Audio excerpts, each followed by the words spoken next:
It was the last weekend in February of 2004, and Drew had spent the weekend with his two sons. Drew was headed to their house to drop them off with his ex-wife, Kathy. So at this point, Drew and Kathy had been separated for some time and had worked out a joint custody agreement, so it ought to have been like a routine drop-off. This day was very different, because when Drew and his two boys got there and knocked on the door, Kathy never came out.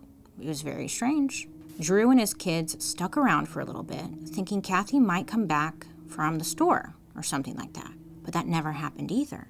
So Drew calls Kathy a bunch. No answer. So eventually Drew takes his boys back home with him. The next day, Drew goes back to Kathy's house to try and see if she came home, but still there was no answer at the door.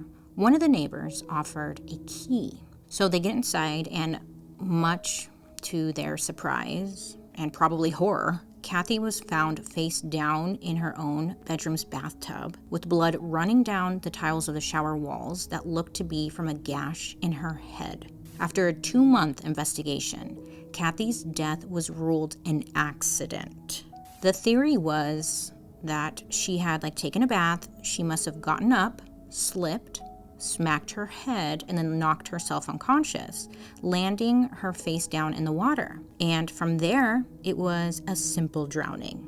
Now, there was no evidence of struggle or suspicious items lying around the house, so that was it. Case closed. And Drew and his sons, they just now have to move on, which seems like it may have been easier for Drew than obviously for his boys, because before Kathy and Drew's divorce had even finished, Drew was already married to another woman. That woman's name was Stacy, and she was 20 years old. Drew had proposed to Stacy just weeks after filing for divorce from Kathy.